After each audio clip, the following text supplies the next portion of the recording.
You want the morning meeting? You got the morning meeting. Dan, Sean, and I are here. We welcome you in to talk about what's happening today. Lots going on around the world and here at home, and we'll bring it all to you. And then, of course, we'll take your questions. If you're here on the two-way platform, please raise your hand.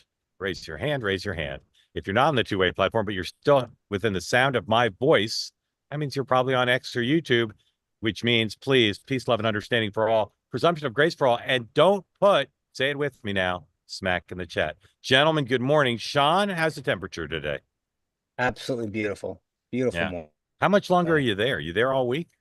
For security reasons, you can read the pool reports, Huh? but I plan on departing this location after a big live event tomorrow.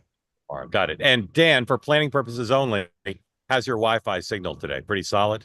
We're hoping construction is light on the street, but I feel like I need to join in the fun and go outside tomorrow. So Yeah, that's fine. I'll probably be inside, just FYI. Again, thank you for joining. Happy to have you here. On the schedule today, the president, because he's a big fan of late breaking developments right before two-way tonight, is signing executive orders open to the pool at 5 o'clock earlier in the day. He's got his intelligence briefing at 11. The White House press pool contains, as the new media representative, John Fredericks Media Network. Sean, tell everybody what they've won and what the John Fredericks Media Network is. Commonly referred to as JFN, the John Fredericks Network is a compilation of radio stations and websites through the Mid-Atlantic area. Originally founded in Virginia, John was very active, both him and his wife, in the Virginia politics, Virginia area. Last cycle decamped to Pennsylvania, and now kind of is back in the middle. But he owns a series of radio stations, talk radio stations, throughout Virginia. He's got some in Georgia, and then he owns these websites like I think the Virginia Sun, the Tennessee Sun. So they're all political in nature, but really Mid-Atlantic area, Virginia, Pennsylvania, Tennessee, Georgia. Did Dana Perino, Ari Fleischer, or Sean Spicer ever consider putting John Fredericks Media Network in the pool? John didn't have the network that he had when I was press secretary. I called on him. He was in the briefing room. At Yeah. that time, the JFN network was limited to, I think, two radio stations in Virginia, the Richmond and the Tidewater area, and had just one website. Now it's a conglomerate. As Bob Dylan would say, the times they are changing. All right. Vice President is in India. Family toured the Taj Mahal today. And he gave some remarks on Ukraine. We'll get to in a moment. Two cabinet secretaries with important speeches today during our program, 9:30 Eastern time. Pete Hegseth is expected to deliver remarks at the U.S. Army War College in Carlisle, Pennsylvania. And then right as we're going off the air at 10 o'clock, Scott Bessent, fresh off his private remarks, widely shared to J.P. Morgan Chase meeting in Washington yesterday, gives a keynote address and answers some questions. I'm not sure from whom at the IMF meeting in Washington. And my Substack has a link if you'd like to watch that live. In London, peace talks today about Ukraine and Russia. It was supposed to include Marco Rubio and Steve Witkoff and other senior officials from European countries. The seniors have backed out. Rubio said he wasn't going to go, as I believe Witkoff isn't going either. And the talks are continuing, but without those senior officials. We'll talk about that in a moment. Congress is still out. 6 o'clock tonight, the judge who's overseeing the Kilmar Abrego Garcia case, who's been in a long-running battle with the Justice Department over their failure to provide the kind of information the judge has been looking for, said they better provide it by 6 o'clock tonight or there will be consequences if there's not truth. We'll track that on two-way tonight later today. All right, guys, big news yesterday. As we discussed in the morning, didn't make much sense to some ears and eyes for the president to be going after Jerome Powell and saying he'd fire him, and that the tensions with China were causing the markets to live on the fainting couch. Markets soared yesterday after Scott Bessent, Caroline Leavitt, and the president all said the China trade war was not going to be so bad. And the president, in tone and substance, backed off 180 degrees as if it had never happened on saying that he was interested in firing Chairman Powell. So, Sean, what are the lessons going forward for those two changes from the administration yesterday? Well, I think one, they recognize the stability that Jerome Powell brings to the market. Number two, obviously, the consternation that exists with respect to China and our domestic, economic needs. So I think both of those had a reality. He was very clear, as I said before. I think it was a PR thing. He needed Powell to be the straw man. And yesterday he realized that, there's some stability that comes with that. So I think, he does what he does. He made an issue of it and then, kind of is going to shift focus. Dan, what are the lessons? He knows when to hold them. He knows when to fold them. I Very think Kenny Rogers of you. Yes, exactly. Look, I think there was two things. I think one, the markets kept speaking. We talked about the bond market, the dollar, gold, et cetera.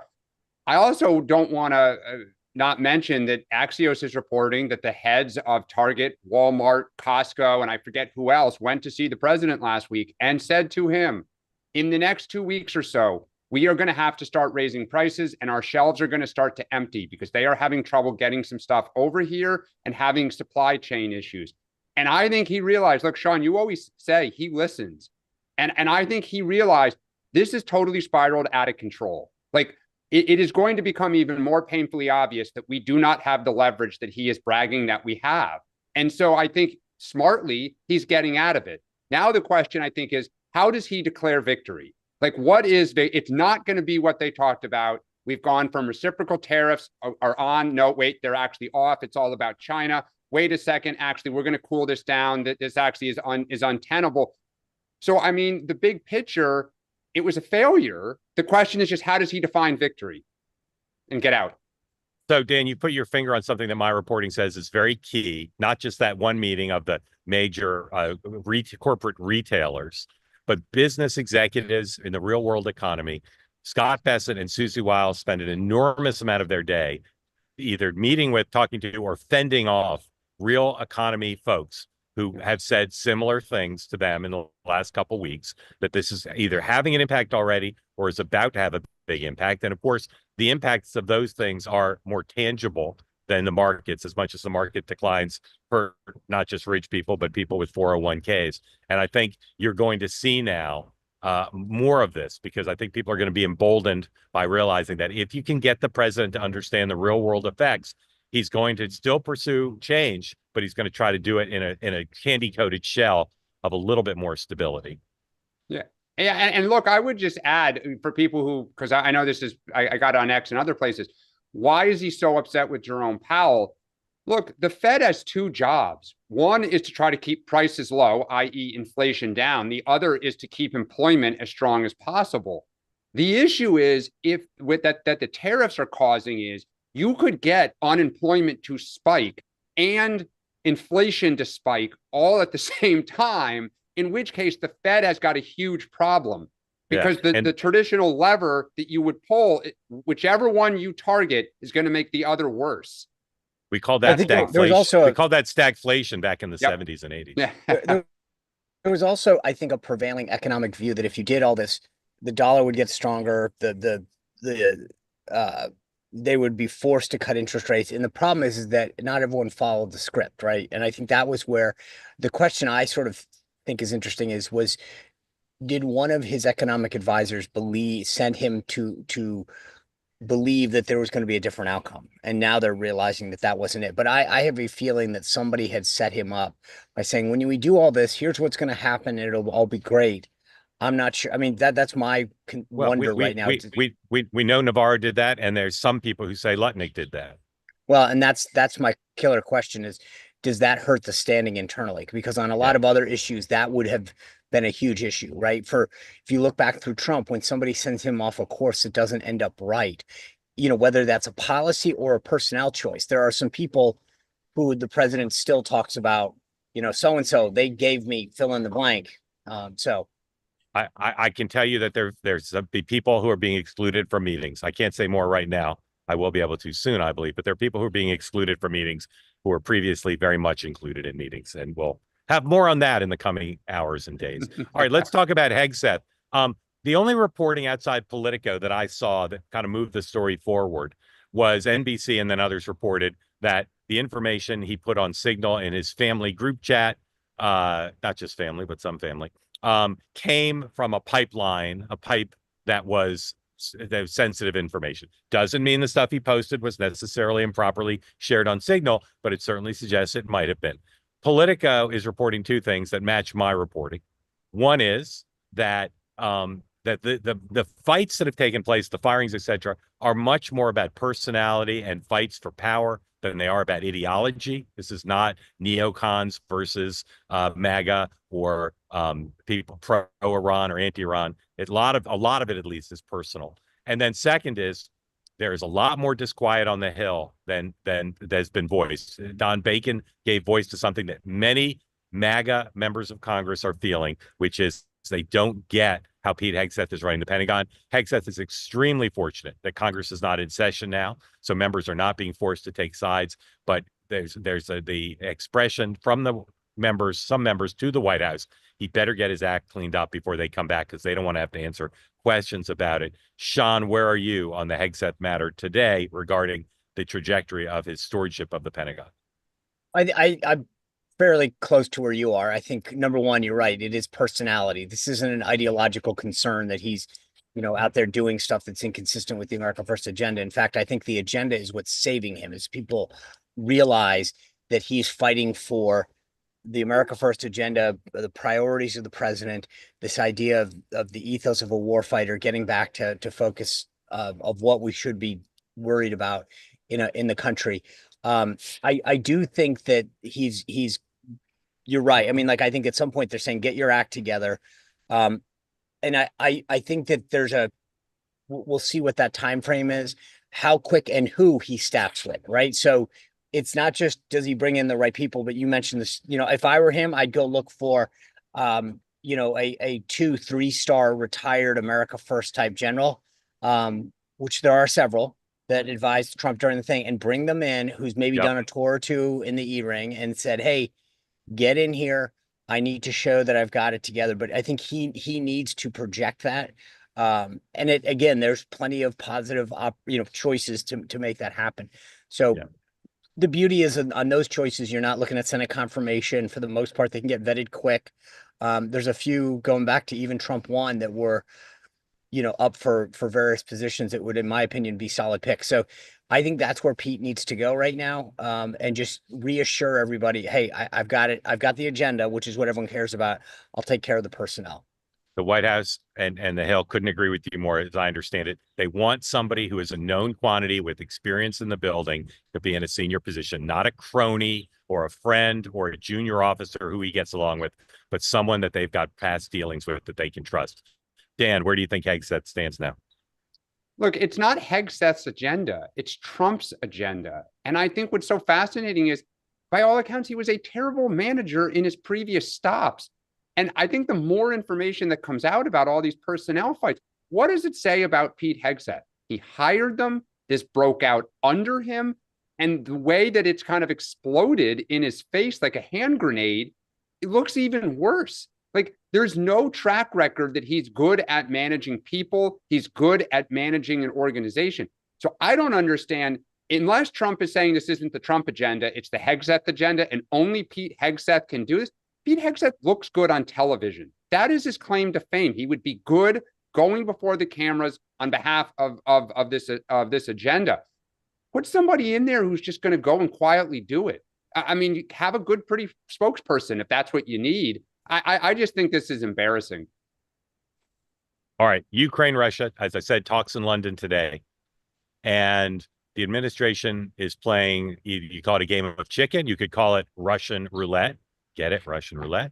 But they're basically saying, take it or leave it. And part of what they're saying to take is formally acknowledge that Russia is going to keep Crimea and other parts of eastern Ukraine.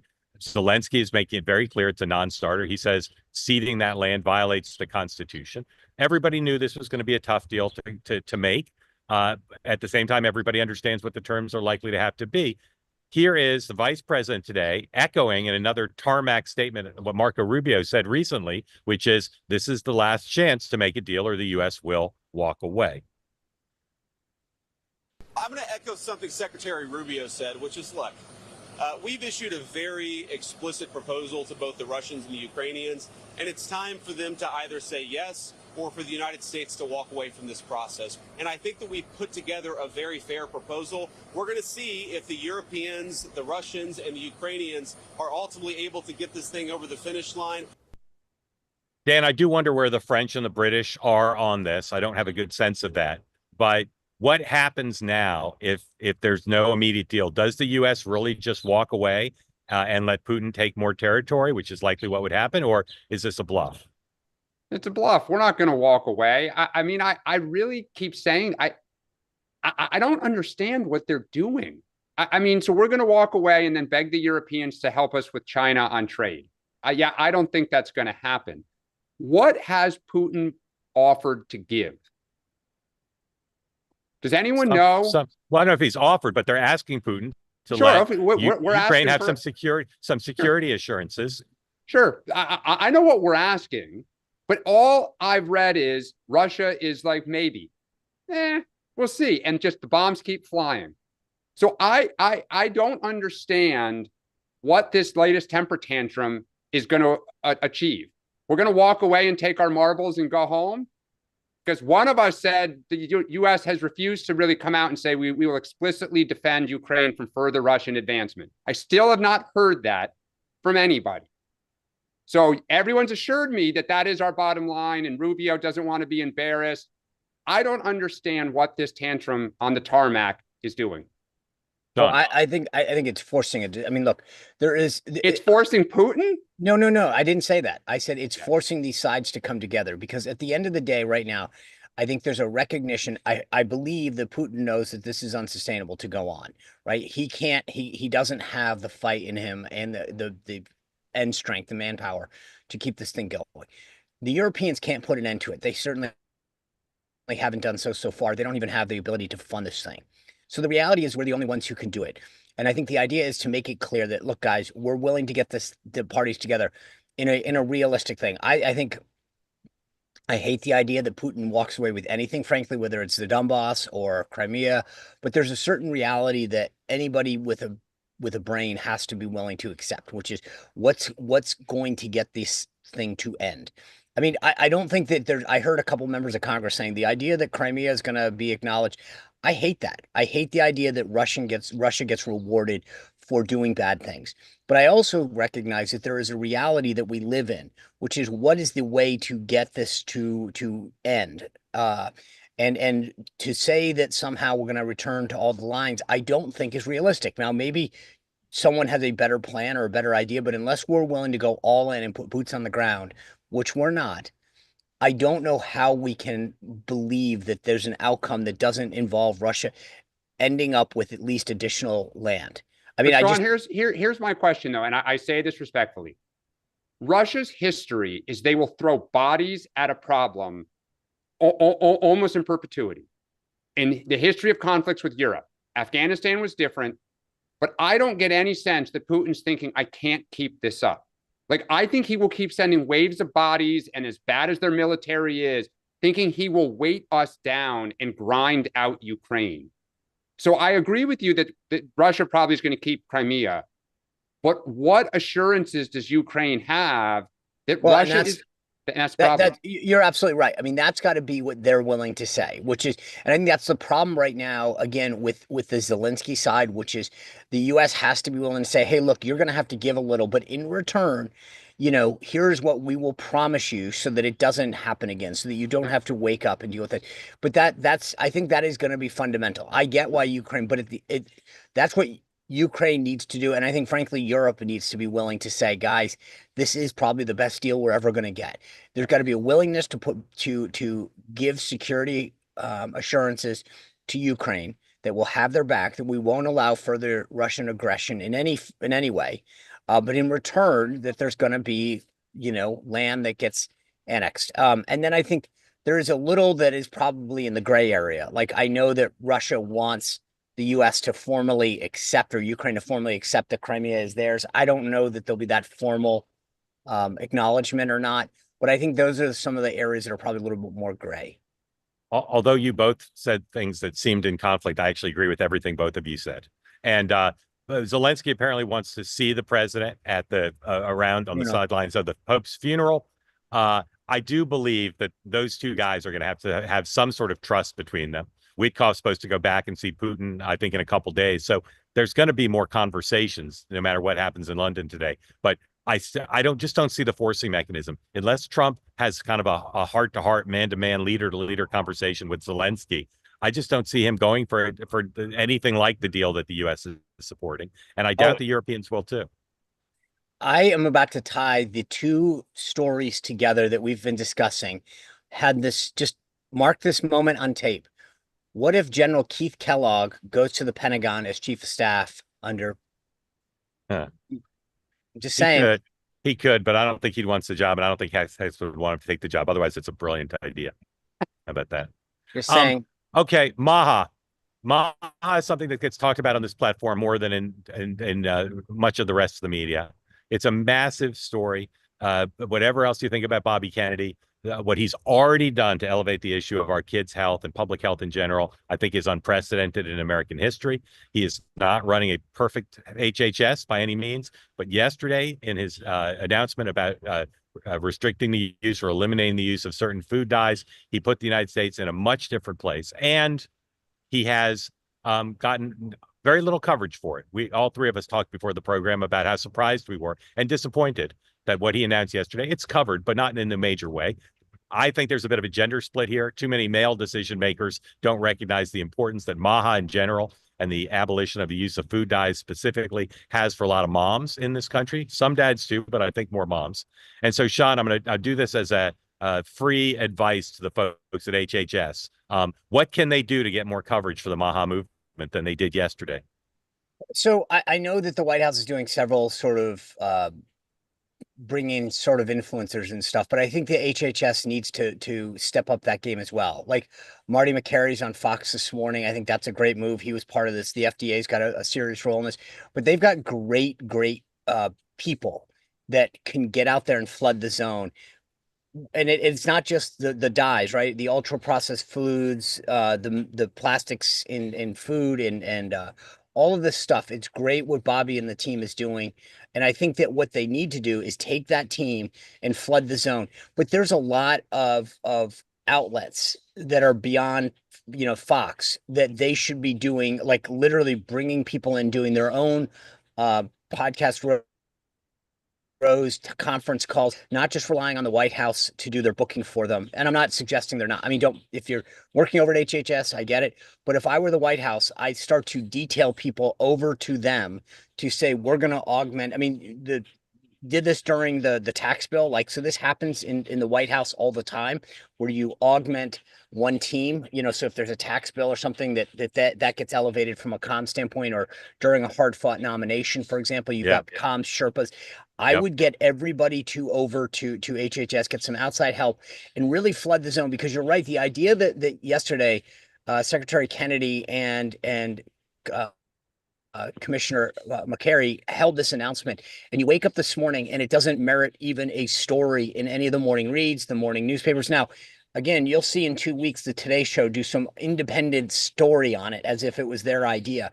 But the reality is that the reason that they run it is they realize, if you look at the demographics of the morning shows, the Today Show or Good Morning America, it largely skews middle-aged women, and they realize, wow, we're missing a huge story that a lot of people care about. But I agree with you. They're not speaking to the whole country. And I think this is a huge, huge movement that's growing, a huge awareness on what's in our food. And I think it's something that the Trump administration should take a lot of credit for bringing to the forefront under Secretary Kennedy's leadership. And so I think that they should be throwing a lot more at this. Yep. Dan, what's your advice for HHS for the next round to get more coverage? I'm going to piggyback on Sean and one of our fellow two-way colleagues. I mean, someone like Meghan McCain, Sean going on the Sean Spicer show. Like, I would go out to all these podcasters and influencers that are active on, this specific topic on food dyes and who are MAHA advocates. I would also bring some Democrats in on this, because when he's mentioned it in the past, Democrats have put out statements of support. My former boss, Jared Polis, this is a huge issue for him. So they're home right now. I mean, try to do some events in their district with not just MAHA, but Democrats who, moms who feel the same way. I absolutely, I mean, this is one of the few instances where I would say the Trump team has a real chance to show bipartisan, just the facts, just for the kids. It's political apple pie. Yep. But by the way, when we did prescription drug rollout, I was the House conference comms director back in the day, and you had Mark McClellan got on a bus and rode around the country. And to Dan's point, engage with members of Congress. It's a great bipartisan issue. It could be a huge issue engaging voters going into the midterm. So I don't think you can't do enough when it comes to highlighting this issue and the work that they're doing. Yeah. All right. So I agree with what you guys said. Here's my ideas. One is find the 10 biggest local markets and the 10 biggest reach news organizations, regardless of their ideological leanings, and have a bespoke plan to give them all something special, a celebrity, a member of the government, a real person, 20 plans for those. Because if you reach those 20 top markets and 20 top reach news organizations, you're going to reach a lot of the country. Number two, it's got to be whole of government. Everybody in the cabinet should have done an event yesterday connected to this to make it clear that this is significant. And then finally, it's pretty obvious that Bobby Kennedy should have come on two-way yesterday. Enough said on that. Oh, yeah. All right. Next, DOGE. Elon Musk said on his earnings call yesterday that after talking about how Tesla's revenue down steeply, that starting next month, he's planning to spend 2 days a month dealing with DOGE and the rest of the time on his businesses. We'll see if that's actually the case. But Dan, what does this mean for the future of DOGE? I think it's winding down. And the big question now is how much of this gets memorialized in the next congressional budget. And I just am going to be so curious, let's say 6 months to 12 months from now, when the dust settles, what did DOGE really achieve? Because there's been so much said and walkbacks and, contracts canceled where 90% have already been paid, but they claim the, entire 100% is a savings. What did DOGE really achieve? But I think it's coming to the end. It's not politically popular anymore, other than with the base, but they're juicing the base on other stuff. So I think we're going to see what Congress thinks of this when they go to write the budget. John, is this the end of DOGE? I hope not. I mean, I think if anything else, what DOGE has done is exposed the massive amounts of waste, inefficiencies, duplicity in our federal government, and woken up in the way that the MAHA movement woke up so many folks to the reality of what the government has and has not been doing when it came to regulating our food and what we put into our bodies. But what about Elon's departure? Does that? Well, no, I'll get to that.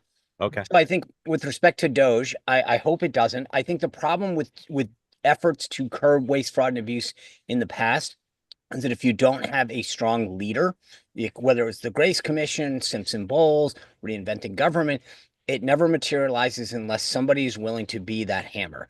Elon was that hammer. And if he is gone, yes, he's got a lot of folks still in, but it's a lot easier to say no to a guy who goes by the name of, well, who cares? But there's individuals that you can shut out and say, you're not coming into X department because I don't like you. It's a lot harder to do that to Elon Musk. So let's see what OMB does once he gets. Well, I was about to say, I think what you're going to see is a rescission package led by Russ Vought that really codifies a lot of this stuff. And that's where the one thing that people don't fully appreciate is Elon might have been the face of this, but what gives conservatives a lot of reassurance is that Russ Vought knows where the bodies are buried when it comes to government inefficiency and duplicity and making government. So he is the one that I think really is the key to this whole thing in terms of to Dan's question, how it's going to get implemented. And thank goodness that Russ is still there. But I will say there are a lot of Republicans who do not want that rescission package and do not want to have to cast votes on some of these cuts that Musk found. Yeah. I mean, so even if they pass it, watch in the next budget if they don't start to undo some of the cuts that they might vote for this spring, just the way they got rid of earmarks, and then they brought them back over time. One more topic, and then we're going to get to your questions. So please, if you want in on the conversation, if you're here on the two-way platform, raise your hand. Newt Gingrich said he got a note from the president saying, yeah, maybe letting the top individual tax rate go up could be a good idea, but probably not going to do it. There are tons of people who are against it in Congress. There are people in the administration who are against it, but there are also people like the vice president and some others who say maybe this is a good idea. there are two reasons to be for it, of course. One is they need the revenue because the biggest challenge in getting the reconciliation package done through the Republican House and Senate is figuring out how to make the math work. And there's real money there if you let the top rate go up. And then second is the symbolism, although there's dispute about that. Newt Gingrich says it's horrible politics to let the top rate rise. Steve Bannon and I think it's extraordinary politics. And I have trouble understanding the other argument as much as I respect Speaker Gingrich and others. So, Dan, do you think they'll do it? And do you think they should do it? In other words, should they let the top rate go up while other tax rates are held the same? Look, I'll just preface this by saying that this is a very sensitive issue in our own household. And I hear from my wife a great deal is following this very closely. I think the politics for them are brilliant to do it. I think the one Achilles heel is small businesses that pay as individuals. I know there's talk about they would try to exempt them. I don't really see how that would work because then most people would just reorganize as a small business. I think Democrats know that to say you gave a tax cut to somebody in the top 1% and you cut, let's say, Medicaid by $800 billion, it's a very winning message, which is why you have people like Josh Hawley and some of these Republican senators who are more aligned with the vice president saying, I don't want to cut $800 billion to Medicaid. My state is a huge, recipient of this. It would be very politically painful. So I think the symbolism, and it would really show, frankly, that the Democrats represent the urban kind of white collar community, and the Republican base now is a blue collar working class community. But boy, I mean, you would be sticking it to the Wall Street Journal crowd. I mean, big time. Sean, will they? Should they? Well, first, just let's be clear on the Medicaid front. The president has made it clear, and I think he is adamant that there will be no cuts to Medicaid, Social Security, et cetera. So let's just take that off the table. Number two, both philosophically and economically and ideologically and every other ology, I think we don't have a tax problem in this country. We don't have a revenue problem. We have a spending problem. And the idea that we keep, go back to George H.W. Bush. You want to raise taxes, which is effectively what that would be. You will pay a political price for it. The bottom line is, and this is why I love DOGE, until you can tell me that you are running an effective and efficient government, don't tell me you need more money. This is the fundamental problem with Washington. They have no problem in asking us to pay more to work hard, but they won't look in their backyard. The Pentagon hasn't passed a budget audit in 8 years. Tell me what you're doing with the money you have now, what your priorities are, what you're doing to spend it efficiently and effectively, and then come ask for more. But right now, we don't have as a country a revenue problem. We have a spending problem. Okay, so then wait a sec. I just want to make this point then. Your party is going through every accounting trick they can find in the book to erase $4.5 trillion in tax cuts being extended, that they want to pretend that it doesn't exist. It will ultimately hit our balance sheet, but fine. You guys want to do the Houdini act? So if it needs to be cut, be men and women, adults, put it on paper. And by the way, keep your magic asterisks to yourself. Yeah. And by the way, you are looking at $800 billion in Medicaid cuts. Your party is openly feuding on this front because half are terrified, appropriately so, and half are ideologues who say, let's do it. So if it is a spending problem, by all means, on behalf of the Democratic Party, put all of your $7 trillion in cuts on the table. We welcome this debate.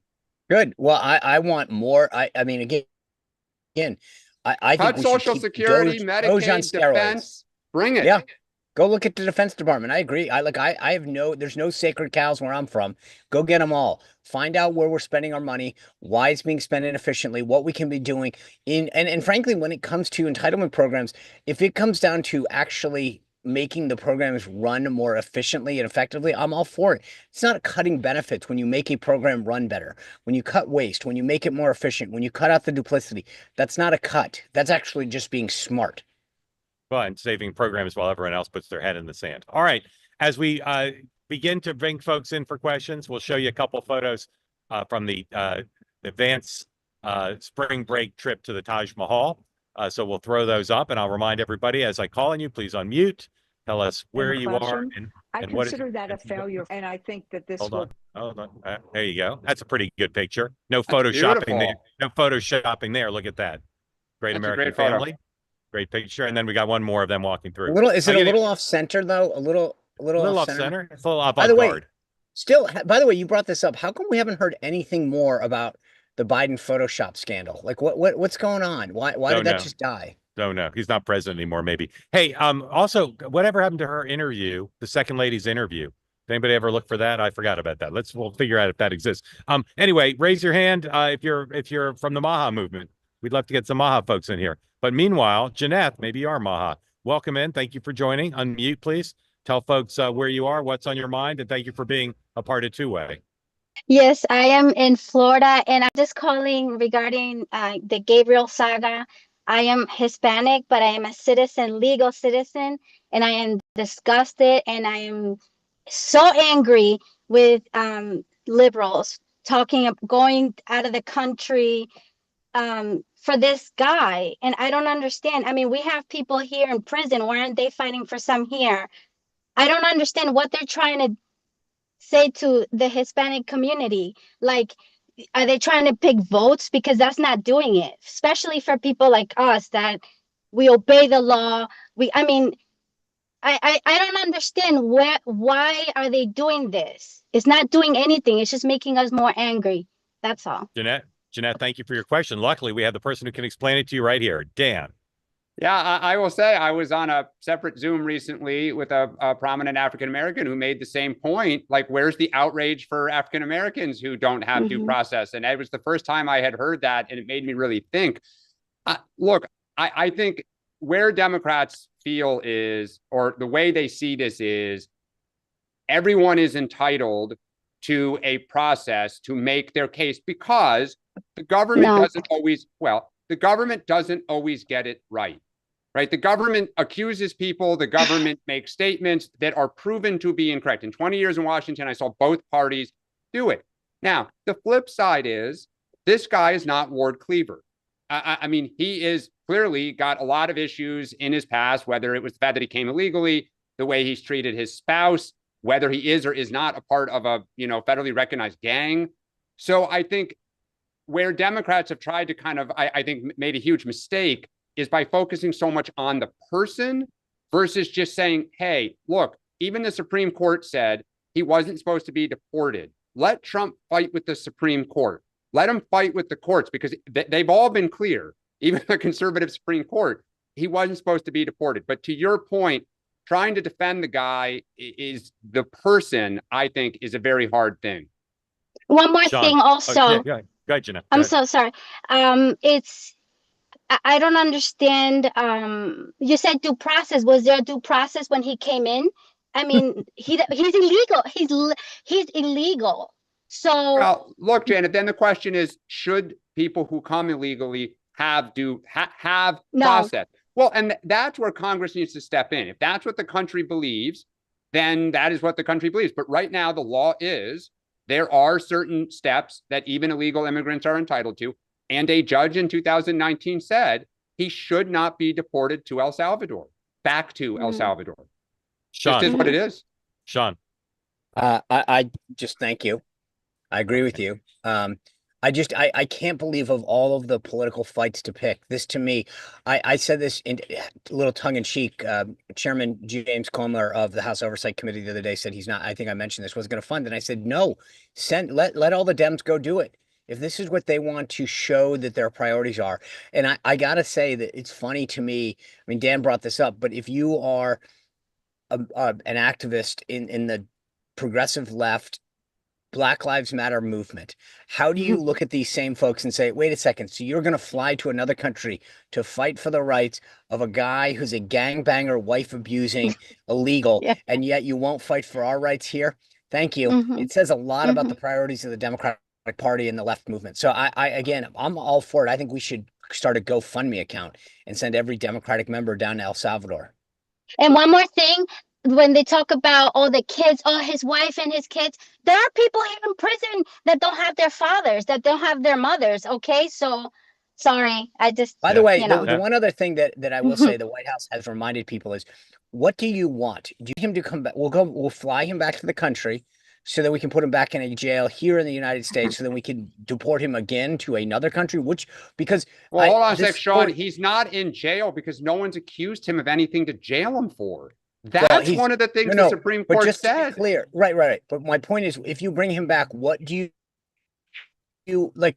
The one thing Chris Van Hollen didn't want to answer any of the big boy questions the other day when he got asked, but what the question that's still, aside from the fact of, since he didn't ask him if he was a gang member, which would have come up in conversation that I had at least, wouldn't you ask him, what do you want to do with him when he comes back? Because that's, to me, is the other question the Dems are getting off the hook on. Sean, Hold on. Got some breaking news. New Wall Street Journal story. One of the bylines, triple byline, is Josh Dawsey, always significant for us here. The Trump administration is considering slashing its steep tariffs on China imports, in some cases by more than half. No final decision, but the discussion is on the table. Tariffs would come down to 50 to 65%. So there you have a second day effort to move things along. Gentlemen, are you done on that topic, or do you want to keep going? Oh, I'm good. Well, I'll go. If I can spend right. the rest of the time. Our arms are sore. We'll arm move on. Yeah, wrestling. we'll move on. Hugo, welcome in. Thank you for joining. Remind folks where you live. Tell us what's on your mind. I'm in southeastern Connecticut, home of the overrated Mystic Pizza, and I've got my Gooder sunglasses today. Nice. I got good. I hope everybody's having a great morning. Interesting discussion so far. I just wanted to commend MAHA on working to eliminate dyes and microplastics in food, and without sarcasm, and as a Democrat, I look forward to Trump reconsidering all the rescinding of the EPA regulations that have happened in the first 100 days, and because air quality is just as important as food quality. And if you want to discuss that further, we can. Yep. Okay, Hugo, thank you for that. Diane, big MAHA. Well, and Hugo, can I just add, the West Virginia senators, both Republicans, are fighting those rescissions. That's right. Over concerns about coal, the safety of coal mines. Yeah. Okay. Diane, who's a big MAHA mom, welcome in. Thank you for coming back. Tell folks where you live and what's on your mind.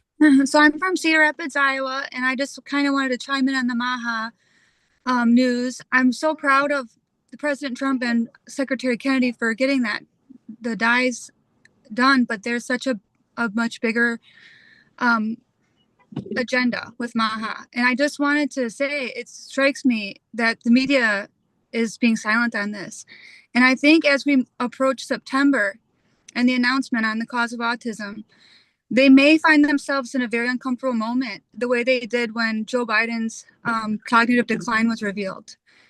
This is a topic that they have not discussed. A lot of it's been kind of hidden almost, it feels like. And I just think it's maybe a good time to start easing into some of these topics instead of pretending like it's not going to happen. Maybe it'll go away if we ignore it. Thank you, Diane. Sean. So, Diane, I'm going to cue you into a little project that I've been working on, because I thought the same thing. Why isn't getting the media coverage, right? And I started this little personal project probably about 6 weeks ago. And I'll show you Exhibit A. This is the playbook, proudly brought to you by the Brit Jack Blanchard. Do you know who it's presented by? Who? Pharma. You want to see Notice? This is the new Robert Albritton thing, presented by Pharma.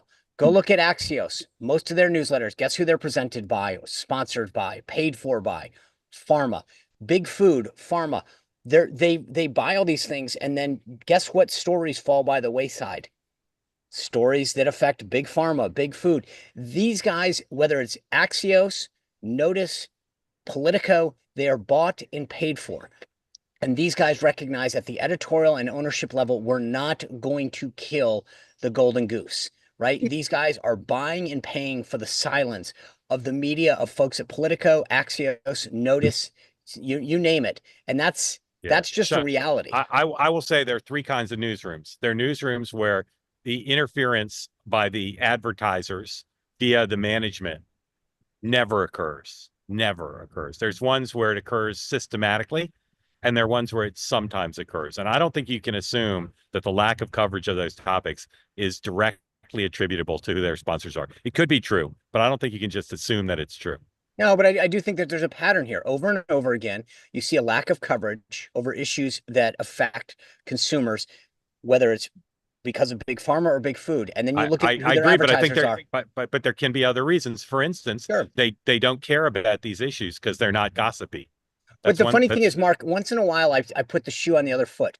If you look at a member of Congress and look at their contributions and say, wow, look at the way they voted, but look who's funding him. The assumption of journalists is to immediately run to, well, that's who's paying for them. But when the shoe's on the other foot, they go, oh, we would never be influenced by big pharma and big food. There's no way that we happen to not see that logo on our masthead every single day over and over again and wonder where our salaries get paid for. I agree with you about the double standard. And just to be clear, I think that question should be asked regularly. Right. But all I'm saying is there are plenty of newsrooms that have a pretty firm wall, a very firm wall. And there are plenty of journalists who say, I don't care who my sponsors are. I'm going to write the stories I'm going to write. And their editors don't stop them. And then, but you look at someone like Cheryl Atkinson that's talked about what CBS News did to squash her stories. You had Mark Caputo on the other day.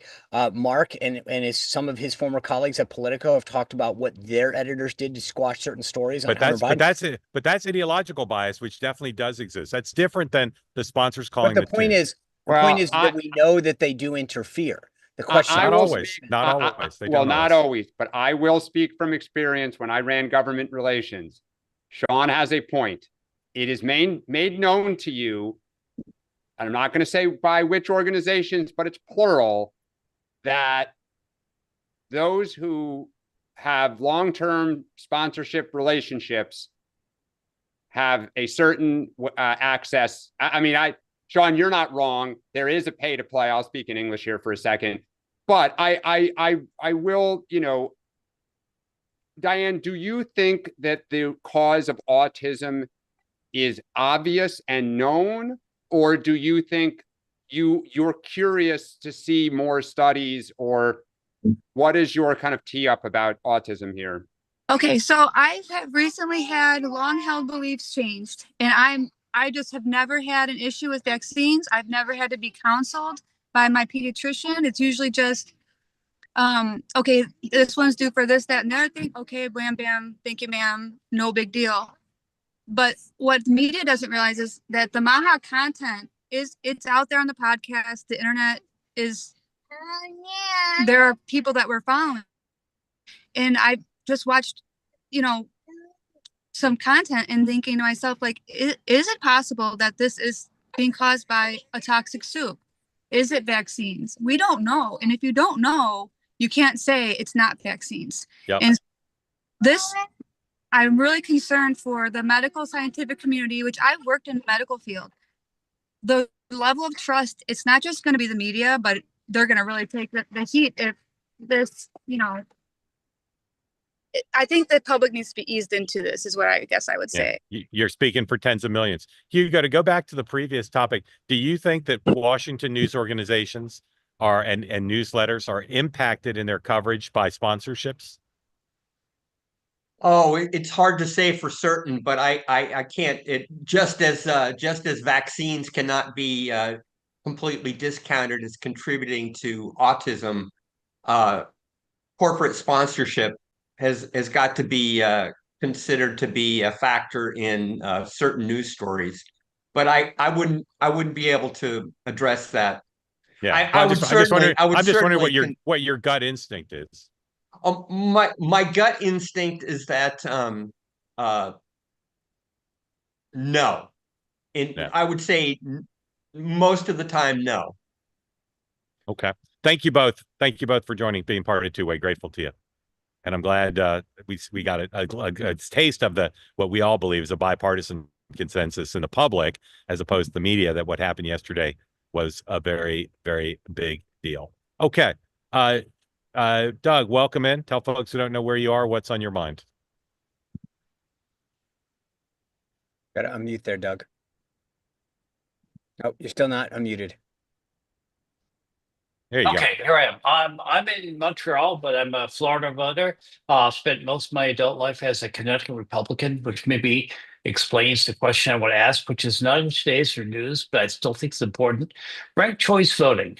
Alaska has ranked choice voting. Maine has ranked choice voting. I think it's a mechanism to keep extremism out of both parties. I know President Trump opposes it, probably because he never would have won in 2016 had there been ranked choice voting. But what is the principled reasons that it's opposed? And do Democrats favor this, or are they also opposed to it? I think ranked choice voting may be one of the worst things ever to be instituted anywhere. And if you look at Alaska and Maine, it never, as a Republican, it's probably the worst. Nevada flirted with it as well. I think it's a horrible, horrible way to keep Democrats in power. It never benefits Republicans. The bottom line is that you're asking people to vote on multiple scenarios and keep dropping off. And my answer is that we have a perfectly good system where the majority plurality wins and you have a winner. When you have to kind of play the scenario out, it's asking a voter to go into a voting scenario that I don't think many people can. It's not like an intelligence thing. It's that you're asking people to start to go, well, if my guy drops out after this, what do I do if she drops out after? To me, there's nothing wrong. It's a solution in search of a problem that only benefits the left. Dan. Yeah, I look, just like I hate caucus systems. I think they're terrible. I think it disadvantages people. I think what's more interesting is what California has done, which is to get rid of, you have a Democrat and Republican, and it's the top two in a primary that advance. Because then in gerrymandered districts, you can get, let's say, if it's on the left, a liberal and a moderate. And then if the Republicans in November have to choose, they may, the moderate may find that there's more success in a broader audience than in a narrow primary competition. So that is something that I think would be more interesting to try to kind of take the temperature down in terms of Congress being so polarized. I guess I just see it as something, appealing to the middle. But what makes you, Doug, like what is it? Is it an interest or is it appealing to you? No, it's appealing to me because, why? Because I think you can then say, okay, if let's say 2016, I voted for, Marco Rubio in the primary, but if Marco Rubio didn't win, I might have wanted, I don't know, somebody else, Chris Christie. But, all those votes were splintered. Instead, Donald Trump won because he had a very solid backing, but it wasn't a majority. It was just a plurality. But I suspect many people who wanted Marco Rubio or Chris Christie or Ben Carson or any of those other people would not have picked Donald Trump second. Right. Doug, thank you. Thank you. A lot of people have strong opinions about this. It's kind of a confusing system for many. Mr. R. Parks, welcome in. Thank you for joining. Tell folks where you are and what's on your mind, please. Sure. Thank you for having me. This is awesome. I've never been on. Hello, Dan. Hello, Sean. Hello. Everybody's favorite. We're glad to have you. Sorry. Have you ever played Pinehurst? I have many years ago. Okay. Yes. Kept the hat. Tell us where you are, and we're honored to have you here. Yeah, Raleigh, North Carolina. Yeah, we're very big in North Carolina. Still trying to figure out why that is. I don't know, but I've noticed that as well. Yeah. I was listening on a delay on YouTube, and I wanted to jump over to ask a tax question. So apologies if it's already been raised in the meantime, and just disregard. That's but okay. We were talking about letting the raise on the top tier of the tax bracket. And that just struck me immediately as something's not right here, because the flip side of that was that there isn't a tax decrease for anyone else. So I think it's not a hot take to say that government is a leaky bucket when it comes to funds. So why has no one pointed out, and apologies if someone already has, but why would we raise taxes on the top tier if it's not in the service of lowering them on lesser income people? Well, there's some people who are talking about potentially lowering some of the other rates, but it would be in service of deficit reduction and fairness. So those are two equities that people care about as well. So, it's all fungible, right? I don't think there's any rational reason why what would effectively be a tax increase on one group needs to go in a linear way to tax cuts for others. Although, as I said, it's being discussed. Dan. Yeah, I mean, one of the reasons they're talking about it is Trump wants to cut taxes on Social Security, tips, and overtime, which are campaign promises, very popular promises. But again, the problem is, I mean, everyone says waste, fraud, and abuse. There isn't that much waste, fraud, and abuse. There isn't. There isn't. Go look at half the stuff that DOGE has claimed, and then in writing, the DOGE own website doesn't back up half the things that they say. But just go forward. They're looking at about $7 trillion in cuts, tax cuts, between extending the initial 2017 $4.5 trillion tax package, plus about another $2.5 to $3 trillion in new cuts. Tax cuts. Nobody in their right mind is talking about cutting that much federal spending because it is bone. It is not. Unless you want to say we're going to raise the retirement age on Social Security to 75 and things like that, which they don't. Right. So the idea is if we're going to kind of add a significant amount to the deficit and we're going to do all these other things, we have to show this isn't a giveaway, that the rich who have done very well the last 30, 40, 50 years are going to pay a little price to help everybody else. Yeah. All right. We got to get a Sean. I would just say two things. One is, first of all, any waste is worth finding and eliminating. Second, it's not just about waste, and it's about programs that are inefficient, that are duplicitous, that don't do anymore. It's about practices of the federal government that allow people to not be accountable or to waste money at the end of a fiscal year. But to your other point, look, there were approximately 161 million Americans that filed an income tax. Over 50 million of them actually paid zero federal income tax. So to your point about fairness, a third of people who file taxes pay zero federal income tax. So at what point can you keep telling the people at the top, hey, fund more and more people, right? That it's an unsustainable thing. And this is, again, where we have a fake discussion about the reality of income tax, because people say we're letting these people off the hook. Off the hook, they're funding over a third of people who pay nothing. Yeah. Mr. Parks, thank you for joining. Grateful to you. Thank you. Sean, what do you have on tonight?